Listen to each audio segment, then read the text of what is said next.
नमस्कार बच्चों, हिंदी की कक्षा में आप सभी का पुनः स्वागत है।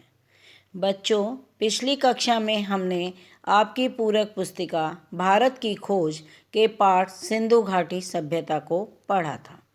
उसमें हमने जाना था कि सिंधु घाटी की सभ्यता कहाँ कहाँ पर मिली थी और कहाँ कहाँ तक फैली हुई थी। आज के अध्याय में हम इसी से आगे शुरू करेंगे। इसमें है आर्यों का आना। तो आइए बच्चों, अब हम इससे आगे शुरू करते हैं। आर्यों का आना। सिंधु घाटी सभ्यता के ये लोग कौन थे और कहाँ से आए थे, इसका हमें अब भी पता नहीं है। यह संभावना भी है कि इनकी संस्कृति इसी देश की संस्कृति थी। उसकी जड़ें और शाखाएं दक्षिण भारत में भी मिल सकती हैं। कुछ विद्वानों को इन लोगों और दक्षिण भारत की द्रविड़ जातियों एवं संस्कृति के बीच अनिवार्य समानता दिखाई पड़ती है। यदि प्राचीन समय में कुछ लोग भारत में आए भी थे, तो यह घटना मोहनजोदड़ो के समय से कई हजार वर्ष पहले घटी होगी। व्यवहारिक दृष्टि से हम उन्हें भारत के ही निवासी मान सकते हैं। तो जो सिंधु घाटी के सभ्यता के लोग थे, ये कहाँ से आए और कौन थे, इनका कुछ अभी कहा नहीं जा सकता। केवल इनमें इनकी संभावना या अनुमान ही लगाया जा सकता है। सिंधु घाटी की सभ्यता के बारे में कुछ लोगों का कहना है कि उसका अंत अकस्मात किसी ऐसी दुर्घटना से हो गया जिसकी कोई व्याख्या नहीं मिलती। सिंधु नदी अपनी भयंकर बाढ़ों के लिए प्रसिद्ध है, जो नगरों और गांवों को बहा ले जाती है। यह भी संभव है कि मौसम के परिवर्तन से धीरे धीरे जमीन सूखती गई हो और खेतों पर रेगिस्तान छा गया हो।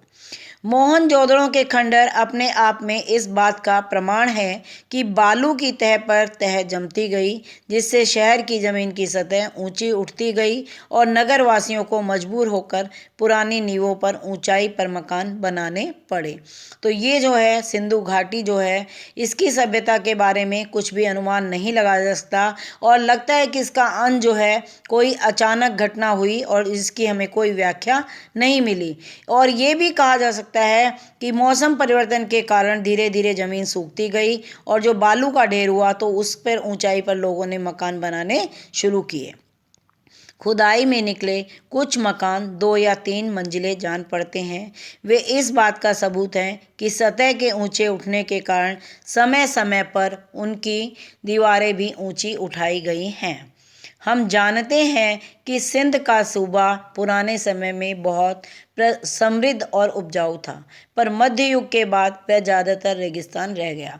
तो जो इसका प्रारंभ में समय था, उसका सूबा था, वो उपजाऊ था, लेकिन धीरे धीरे जैसे रेत बढ़ता गया तो ये रेगिस्तान बनकर रह गया।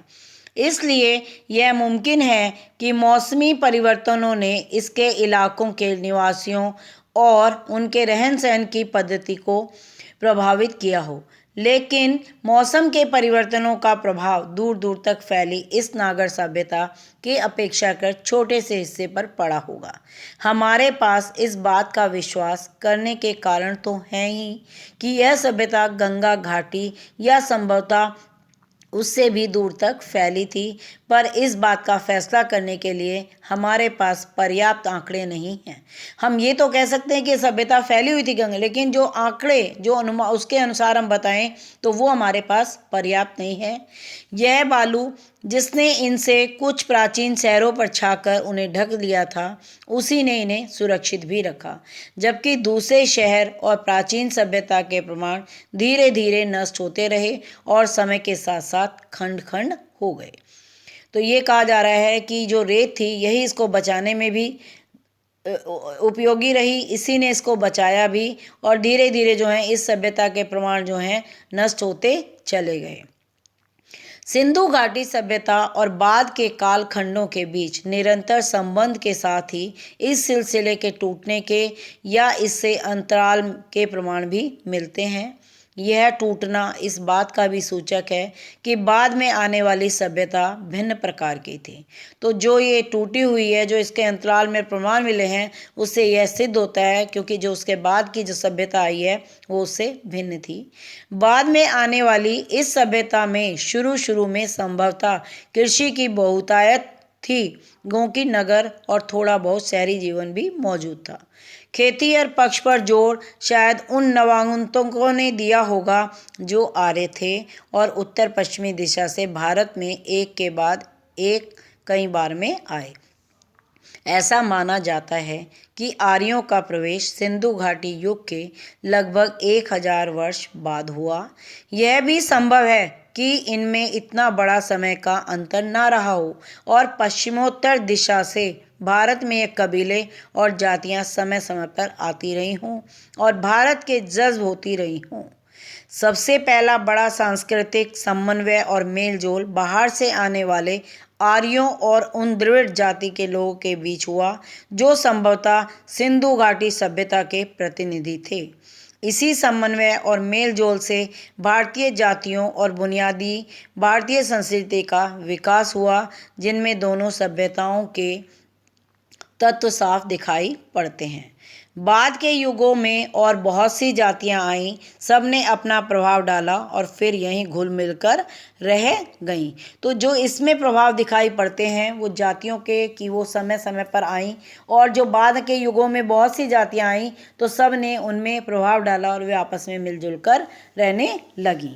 अब आता है इसका अगला खंड, प्राचीनतम अभिलेख, धर्म, ग्रंथ और पुराण। तो उस समय के जो प्राचीनतम अभिलेख मिले, धर्म हैं, ग्रंथ हैं, पुराण हैं, वो किस प्रकार के थे वो इस खंड में बताया गया है। सिंधु घाटी सभ्यता की खोज से पहले यह समझा जाता था कि हमारे पास भारतीय संस्कृति का सबसे पुराना इतिहास वेद है। तो जो सिंधु घाटी की सभ्यता की खोज की गई थी तो उस समय यही समझा जाता था कि जो इनके पुराने वेद हैं वही हमारे इसके इतिहास बताने वाले हैं। वैदिक युग के काल निर्धारण के बारे में बहुत मतभेद रहा। यूरोपीय विद्वान प्रायः इसका समय बहुत बाद में मानते हैं और भारतीय विद्वान पहले। तो इसके वैदिक युग के निर्धारण में मतभेद था, क्योंकि यूरोप के जो विद्वान थे वो इसको बहुत समय बाद का मानते हैं, जबकि जो भारतीय विद्वान थे वो कहते थे ये बहुत पहले का है। आजकल अधिकांश विद्वान ऋग्वेद की ऋचाओं का समय ईसा पूर्व 1500 मानते हैं, पर मोहनजोदड़ो की खुदाई के बाद से इन आरंभिक भारतीय धर्म ग्रंथों को और पुराना साबित करने की प्रवृत्ति बढ़ गई। तो जो ऋग्वेद की ऋचाओं का जो समय है वो 1500 ईसा पूर्व मानते हैं, पर जब मोहनजोदड़ो की खुदाई के बाद जो मिला था तो इसको और पुराना साबित करने की बात हुई। वस्तुतः यह हमारे पास मनुष्य के दिमाग की प्राचीनतम उपलब्ध रचना है। मैक्स मूलर ने इसे आर्य मानव के द्वारा कहा गया पहला शब्द कहा है। भारत की इस समृद्ध भूमि पर प्रवेश करने के समय आर्य अपने साथ उसी कुल के विचारों को लेकर आए थे जिससे ईरान में अवशेषता की रचना हुई थी।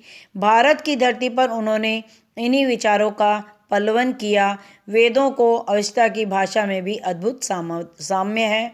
कहा गया है कि वेद भारत के अपने महाकाव्य की संस्कृत की अपेक्षा अवशेषता के अधिक निकट माने जाते हैं। तो उस समय जो वेद था उसको पहला शब्द बताया गया, और भारत की जो समृद्ध भूमि फुली भूमि थी उस पे जब आर्य आए थे तो अपने साथ जो हैं वो उसी कुल के विचार रखने वाले लोगों को लेकर आए थे, जिसने ईरान में अवशेषता की रचना, जैसे हमारे यहाँ वेद है तो वहाँ अवशेषता की रचना हुई। भारत की धरती ने भी जो है उन विचारों का पल्लवन किया, उनका पालन किया, और भाषा में भी जो है अद्भुत वेदों और अवशेषता की जो भाषा थी उन दोनों में भी अनोखा साम्य था। इसीलिए जो कहा जा सकता है कि वेद जो हैं भारत के संस्कृत की अपेक्षा अवशेषता के अधिक निकट माने जाते हैं। तो ये वेद जो हैं हमारे संस्कृति के घोतक भी हैं। हमें उस समय की सभ्यता के बारे में भी जो है वेदों से ही पता चलता है। तो बच्चों, अब तो अभी इस अध्याय में इस खंड तक हमने पढ़ा कि किस तरह हमारे यहाँ आर्य आए, कौन से वेद पुराण धर्म ग्रंथ आदि हमें इस सभ्यता के अंतर्गत मिले। तो आज की पाठशाला में हम इतना ही अध्ययन करेंगे। कल की पाठशाला में इससे आगे का अध्याय हम शुरू करेंगे, जिसके अंतर्गत वेद इत्यादि के बारे में बताया गया है। तो बच्चों, आज की कक्षा हम यहीं समाप्त करते हैं और इसमें इतना ही हम अध्ययन करेंगे। धन्यवाद बच्चों। नमस्कार बच्चों।